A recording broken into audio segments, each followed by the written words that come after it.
I stepped out of the elevator onto the 42nd floor. The city sprawled below through floor-to-ceiling windows, a view I'd earned after 15 years of climbing the corporate ladder.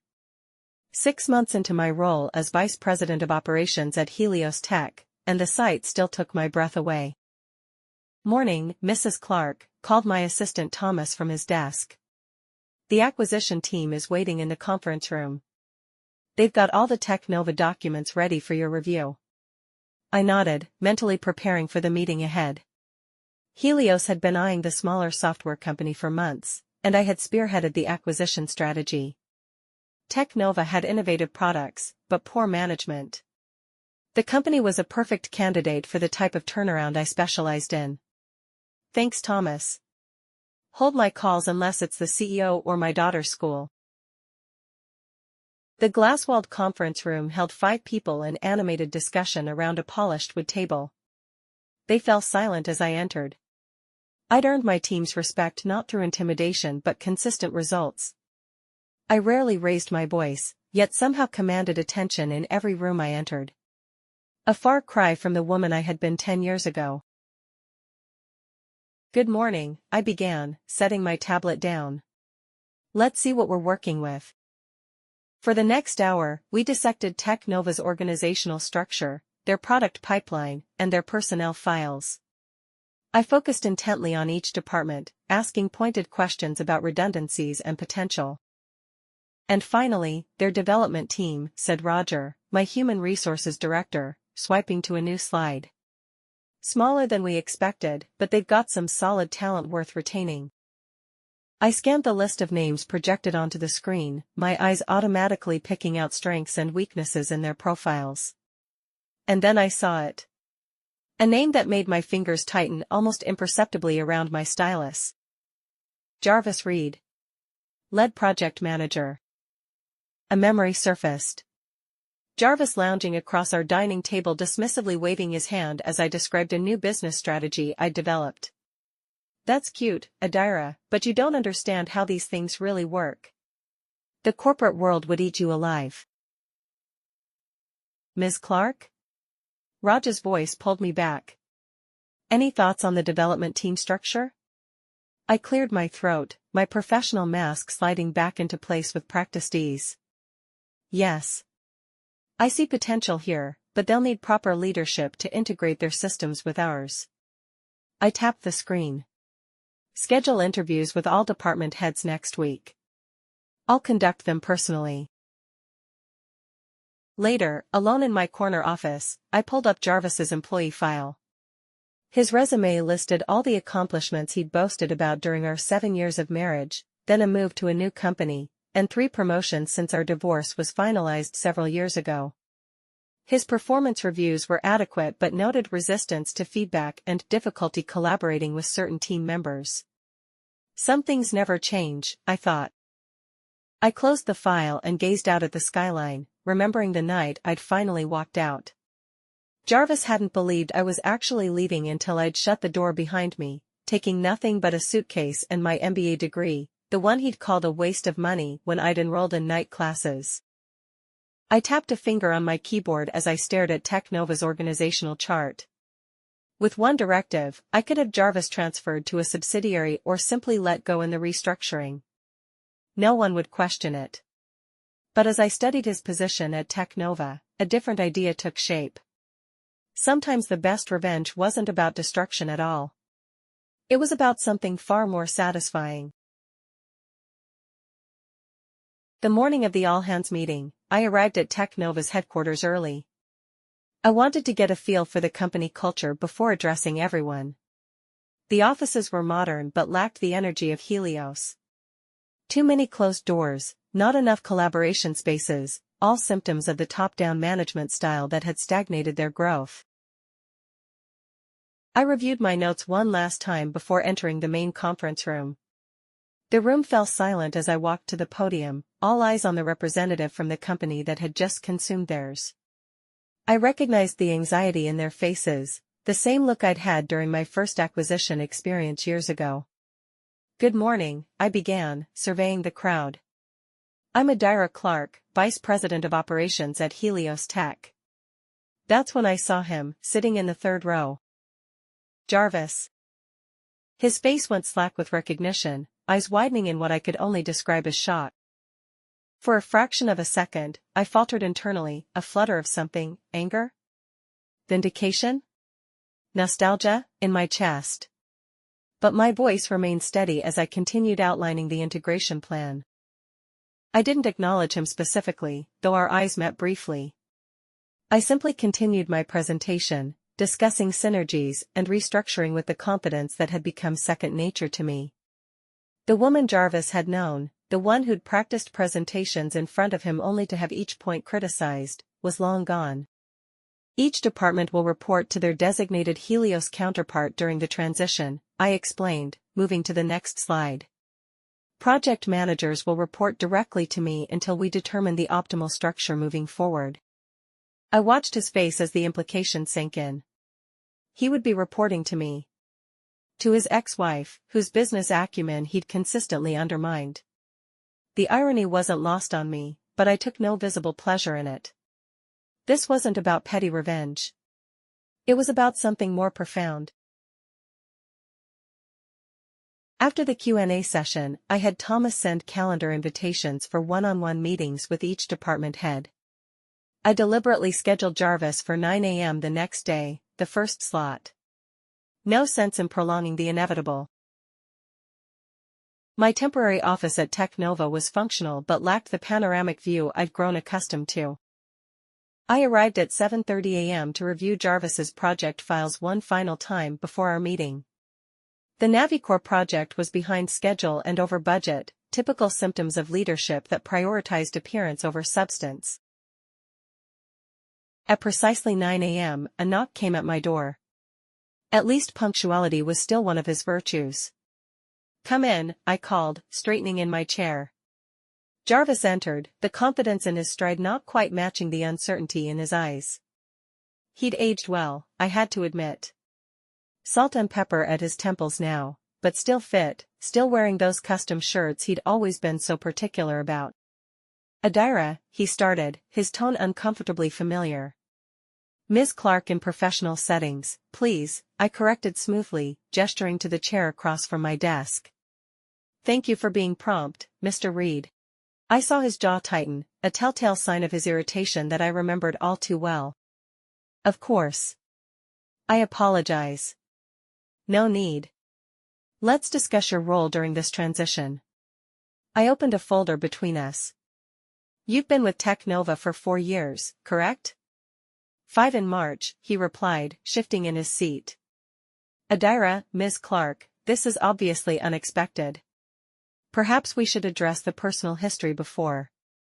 "I don't see that as necessary," I interrupted.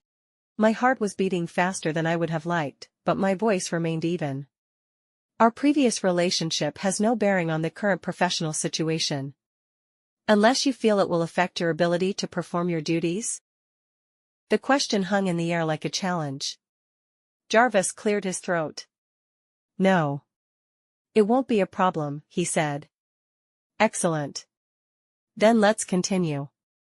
I turned a page in the file. "Your team is currently behind schedule on the Navicore project. Can you explain the delays?" For the next 45 minutes, I methodically dissected every project under his management. I asked incisive questions that revealed his tenuous grasp on certain technical aspects, made suggestions that highlighted oversights in his planning, and referenced industry standards he should have implemented months ago. It wasn't personal, at least, not entirely. These were legitimate business concerns that needed addressing, but I'd be lying if I said I didn't feel a certain satisfaction watching him struggle to defend decisions that, in our marriage, he would have simply declared correct by virtue of being his. "I'll need a revised timeline for Navicore by Wednesday," I concluded, closing the folder. "And please schedule some time with our user experience team. Their recommendations should have been implemented during the initial development phase." Jarvis stood, his expression a mixture of confusion and something else, respect perhaps? It was an unfamiliar look from him. "I'll get that to you." "Is there anything else?" he asked stiffly. I looked up, my expression professional but not unkind. "Just one thing. The dismissive attitude noted in your performance reviews won't serve you well here. At Helios, we value collaborative leadership and receptiveness to feedback. Just like that, I'd referenced his greatest flaw, the same one that had contributed to our marriage's demise, while making it sound like standard corporate guidance. I wasn't proud of the small thrill it gave me, but I didn't deny it either. I understand, he said, voice tight. As he reached the door, I made a decision. Jarvis. He turned, and I saw a flash of hope in his eyes. For what, I wasn't sure. Your technical specifications report is actually quite impressive. With the right leadership approach, you could be an asset to Helios long term. It was a genuine compliment. I'd always been able to separate his skills from his personality, and I could see it caught him off guard. Good. I wanted him off balance. It was the only way growth ever started. Over the following weeks, I watched Jarvis with a professional interest that occasionally slipped into something more personal. He was working harder than I'd ever seen him work during our marriage, scrambling to meet my standards while maintaining his dignity. The most fascinating part was that he was actually improving, taking feedback, collaborating more effectively, delivering results. One Thursday evening, I was leaving late when I noticed the light still on in his office. I found him hunched over his keyboard, focused intently on his screen. "You're still here," I observed from the doorway. He looked up, startled. "Just finishing the Navicore revisions," he replied, gesturing to his monitor. "Your suggestions about the API integration were right. It cuts development time by nearly 3 weeks." I nodded, stepping into his office. For a moment, I allowed my corporate facade to slip slightly. "You know, I actually learned about that integration method at one of those weekend workshops you used to say were a waste of my time." I saw the flush rise to his face, and for a second, I felt a twinge of guilt. This wasn't about humiliating him. It was about recognition. "Adira, he began.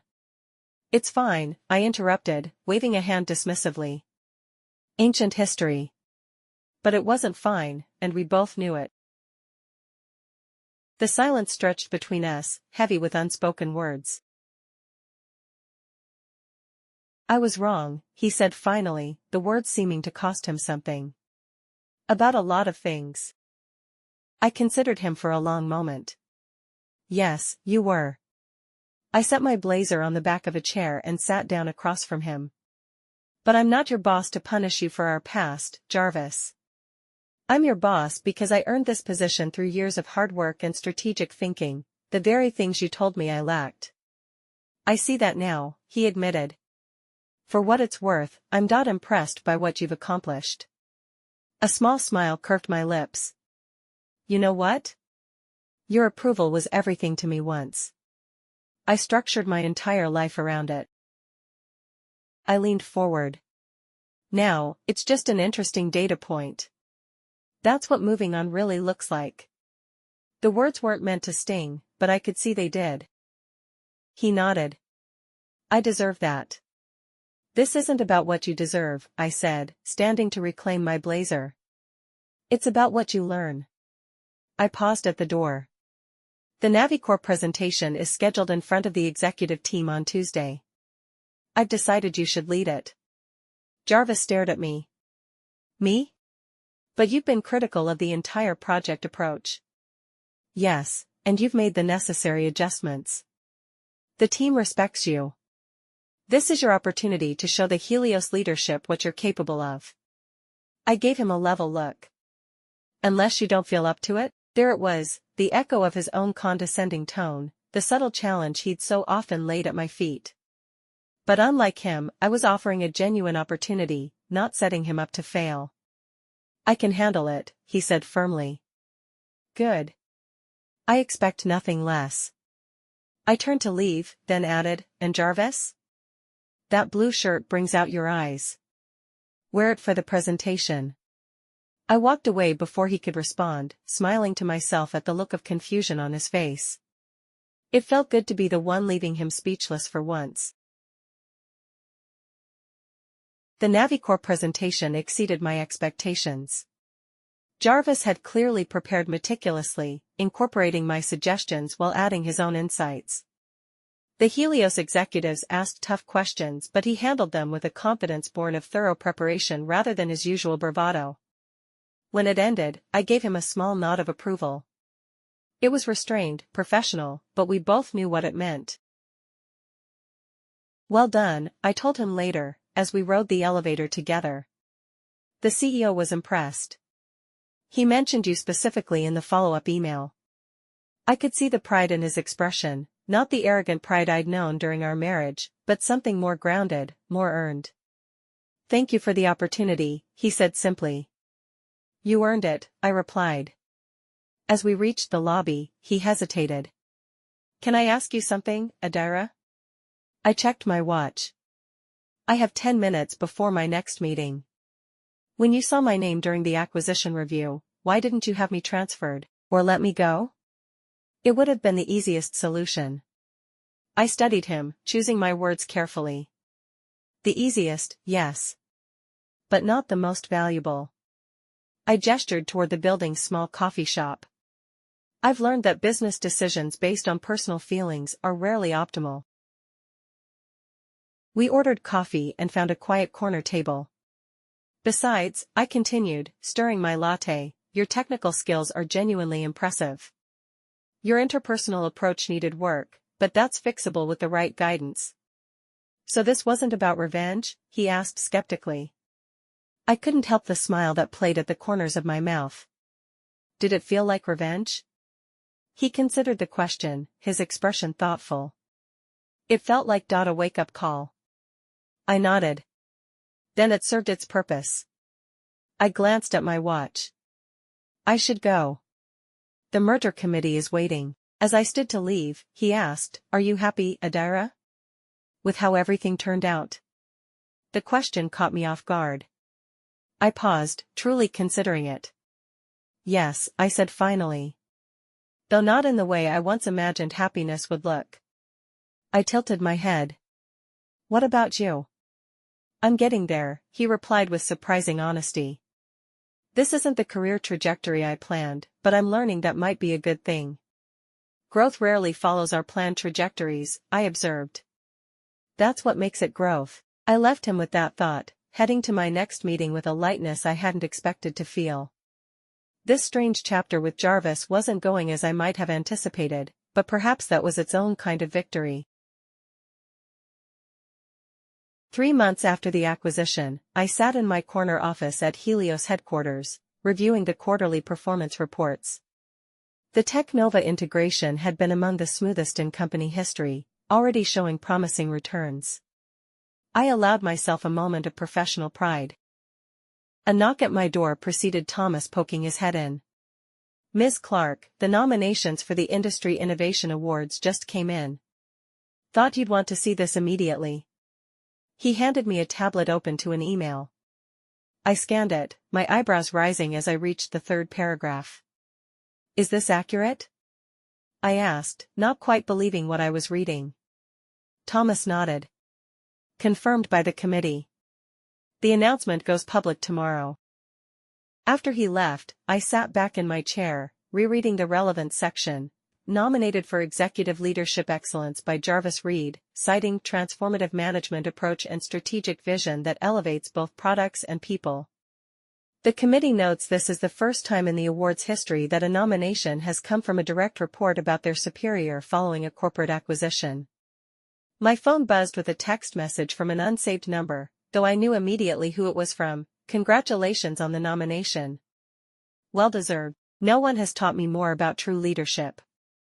Jarvis. I set down the phone, complicated emotions settling in my chest. It wasn't the validation I'd once craved from him. That woman was long gone, replaced by someone who validated herself. No, this feeling was something different, the quiet satisfaction of a lesson well taught and, apparently, well learned. I typed a reply, Thank you, Jarvis. Keep applying those lessons. There's a management position opening in the innovation division next quarter. You should consider it. I hesitated before adding, Some people can change. I'm glad you're one of them. Outside my window, the city skyline caught the late afternoon sun, turning the glass towers to gold. From my corner office on the 42nd floor, I could see for miles. The view was everything I'd worked for. And somewhere in those gleaming buildings was a man finally learning to look up and see me too. Not revenge, I decided. Something better. Growth.